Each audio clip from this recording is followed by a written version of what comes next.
Пришло лето, настало время собираться в новую поездку за новыми эмоциями, приключениями и прочим. Мы подумали, что неплохой идеей была бы поездка на море, но не на черное, а на белое и по совместительству Баренцево. Итак, впереди 6000 километров, 30 дней пути, десятки интересных мест и гора эмоций. Ну а чтобы все это проходило правильно и комфортно, для начала нужно правильно собраться, чтобы из любой возможной ситуации был выход, а там может случиться все что угодно и когда угодно. Перед такой дальней поездкой решили поменять свою старую, купленную еще при татаро-монгольском нашествии, резину. Папа сказал: китайцы нам братья навек, и купил китайскую резину, но я думаю, что у него просто финансы пели романсы. Также взяли еще одно запасное колесо, помимо основного, которое всегда висит сзади.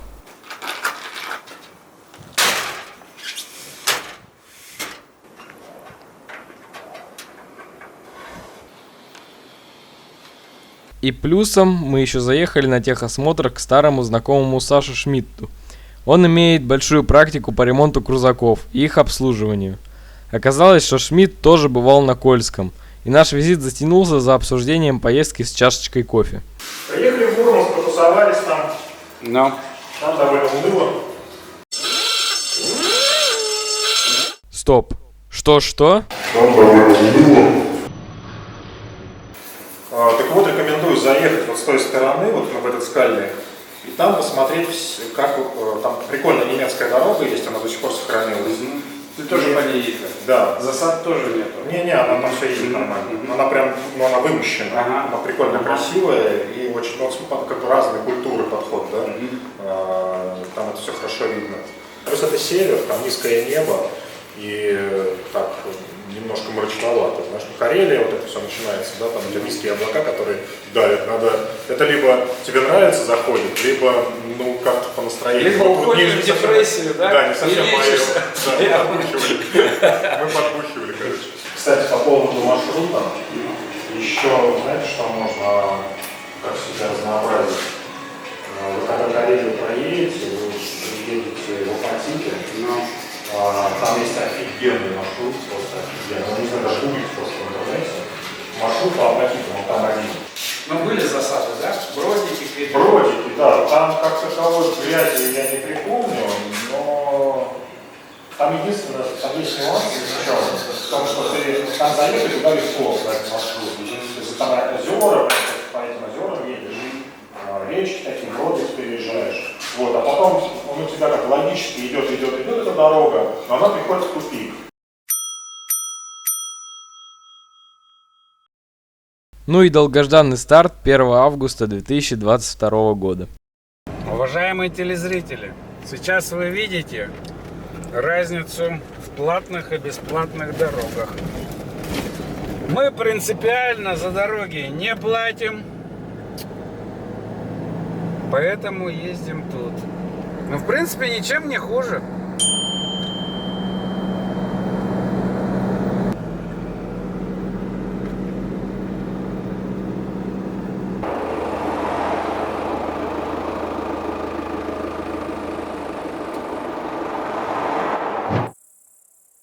В итоге мы приехали в село Городня, которое в то время было целым городом с названием Вертязин.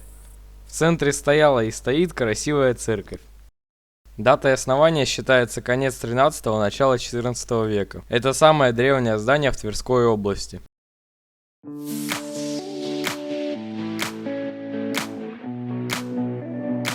Церковь пережила 2 сильных пожара, и поэтому то, что мы сейчас видим, это отреставрированный 18 век.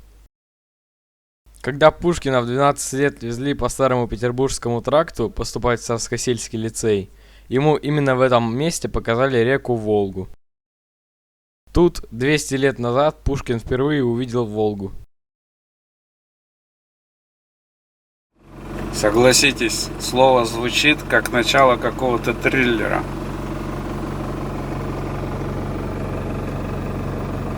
Не доезжая где-то 8 километров до Торжка, мы свернули в сторону реки Тверца, чтобы увидеть следы старого тракта, без современного положенного сверху асфальта. Сейчас под нами мост, сделанный только из валунов и земли.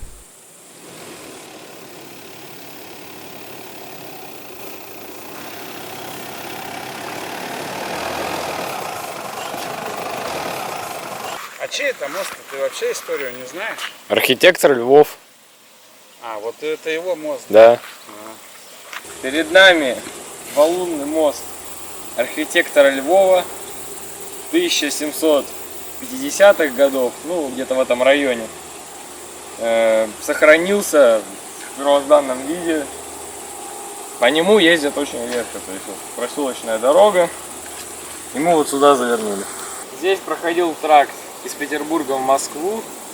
Сейчас есть платная дорога М11. Есть бесплатная М10, которая появилась чуть раньше. В самые давние времена все ездили именно здесь. Сверху этот мост выглядит не особо презентабельно. Как бы очертания имеются, но с виду даже непонятно, что это мост. Поэтому, думаю, надо заглянуть на него снизу.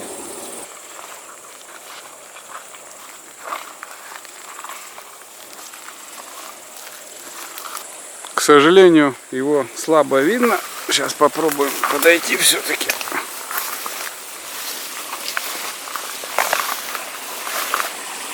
Мы спустились вниз. Отсюда видно весь пролет и то, что он построен реально на века. Там мы решили переночевать, потому что место было не только историческое, но и просто приятное.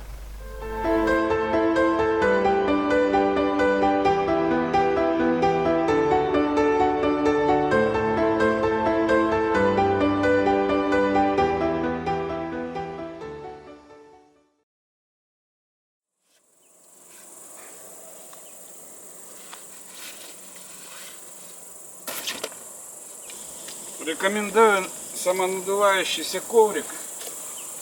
Очень удобно. Через пару минут будет шикарная кроватка. Рекомендую также использовать гермомешки. Когда идет дождь, можно выкидывать их на улицу. Ну, все сплавщики знают, что это такое. Обычно у нас все поменьше. Но в этот раз что-то на Кольске решили взять побольше барахла. Спальники большие вон взяли, это легкие. Домашний фактически.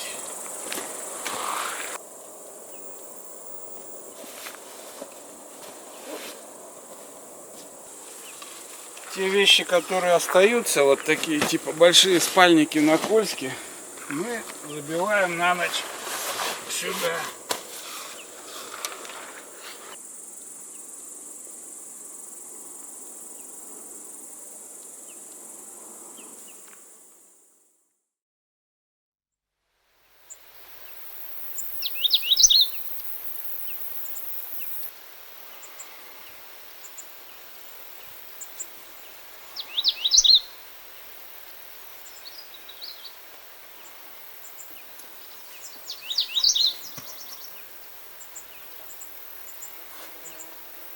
Как спалось? Спалось очень хорошо. Место мне понравилось.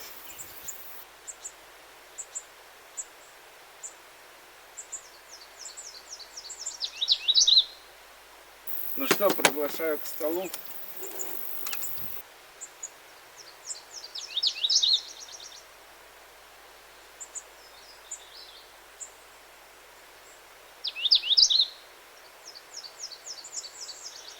Сегодня у нас стол скромный, потому что портятся сосиски. А если они испортятся, будет обидно.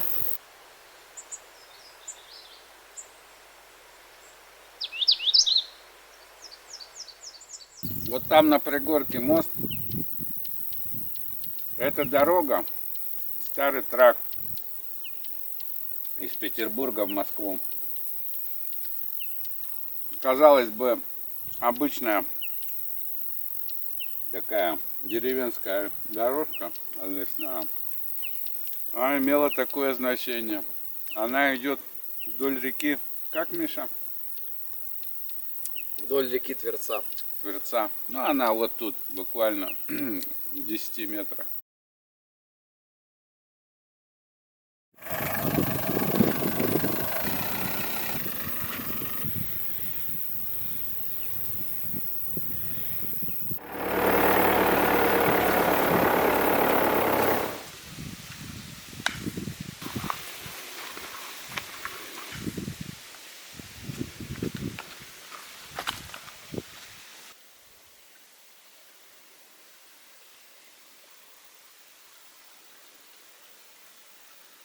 Мы видим еще один мост архитектора Львова на пути из Петербурга в Москву. Он тоже сделан полностью из валунов и будет стоять еще века.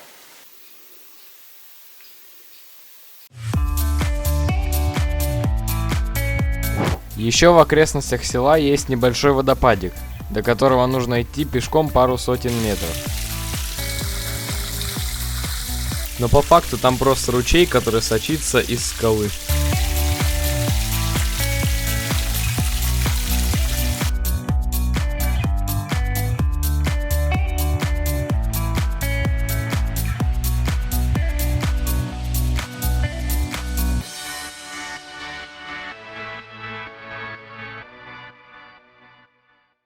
И вот по тракту мы въезжаем в Торжок, в один из старейших городов России.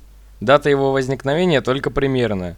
Считают, что он был основан в X-XI веке новгородскими купцами.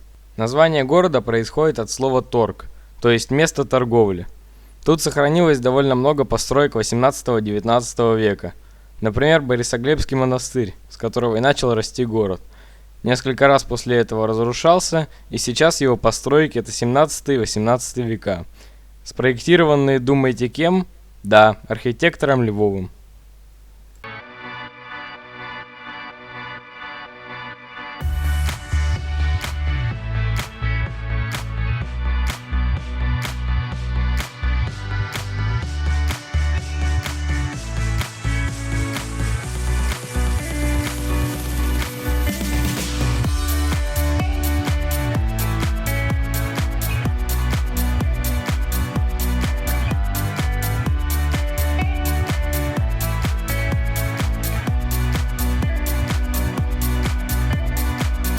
Твой дворец Екатерины II.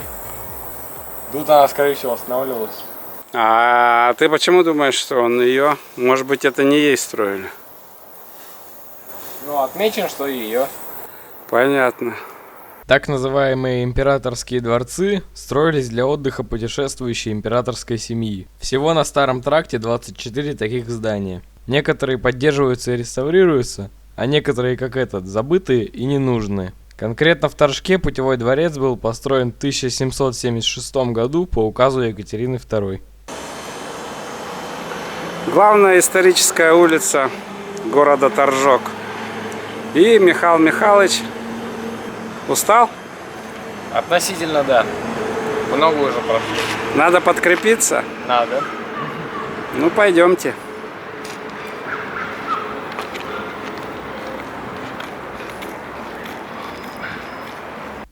Тут мы видим, судя по заросшему травой порогу, особо популярное место в Торжке. Дедоларизация во всей красе.